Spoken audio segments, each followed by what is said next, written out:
ये जो बदलती दुनिया है ना, इसका एक और एतबार से भी जायजा लेंगे। इससे बड़ा फसाद आ रहा है। अमेरिका के खत्म होने से ये ना समझें कि फसाद खत्म हो जाएगा, उससे बड़ा फसाद आने का खतरा है। वो फसादी ताकतें जो अमेरिका के पीछे छुपी बैठी हैं, अमेरिका असल फसादी ताकत नहीं है, उसके पीछे छुपे हुए असल फसादी हैं, जिन्होंने पूरी दुनिया के माश को अपने मुट्ठी में रखा हुआ है। ये तो आगे उन्होंने यूं समझिए कि अपने मोरे बैठाए होते हैं ताकि लोग इनको गालियां देते रहे। वो जैसे इकबाल ने कहा ना कि इस खेल में ताइयों ने मराते जरूरी, शातिर की अनायत से तू फर्जी में प्यादा, बेचारा प्यादा तो है मोरा नाचीज, फर्जी से भी है पोशीदा शातिर का इरादा। तो वो तो ट्रम्प के भी नहीं पता होता कि पीछे असल पॉलिसियां क्या चल रही। वो अगर उस हिसाब से बाहर निकले तो कनेडी की तरह कत्ल हो जाएगा, वो उस हिसाब से बाहर निकले तो कोई केस खुल जाएगा। फाइलें तो सबकी होती हैं, उस खेल के अंदर रहना होता है, उससे दाएं बाएं नहीं हो सकता। तो असल खिलाड़ी तो सामने ही नहीं होता। वो जो असल खिलाड़ी हैं, जो कभी सल्तनत बरतानिया के पीछे थे, फिर वही जो है ना अमेरिका के पीछे जाके खड़े हो गए। अब वो दुनिया में एक नया निजाम लेके आना चाहते हैं कि जिसमें कोई जमहूरी हुकूक ना हो, जो सिर्फ सरमायादार की दुनिया हो, और उस सरमायादार की दुनिया में इंसान रोबोट की तरह काम करने वाले हों, बस उनकी बुनियादी जरूरतें पूरी कर दें, जिंदा रहें, कल आके फैक्ट्री में फिर काम कर सकें।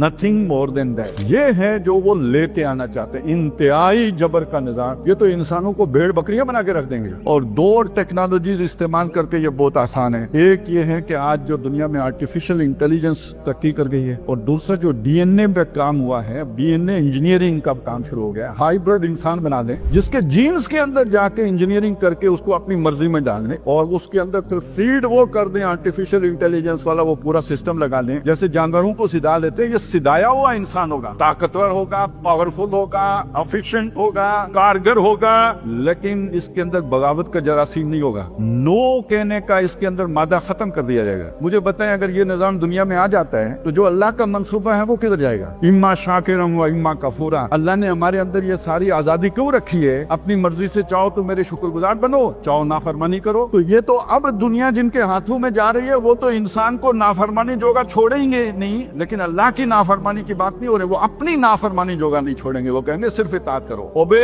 एंड ओबे एंड ओबे, और work and work and work. तो अब आप सोचें, अमेरिका तो गया, अमेरिका जवाल की तरह लुढ़कना शुरू हो, इसराइल गया, ये सेटअप खत्म, लेकिन जो सेटअप आ रहा है वो इससे भी बुरा है, ये बता रहा हूँ। लेकिन ये समझने की बात है कि कुरान ये कहता है कि जुल्म इस हद तक बर्दाश्त नहीं करता अल्लाह ताला, इस हद तक फसाद अल्लाह बर्दाश्त नहीं करता है।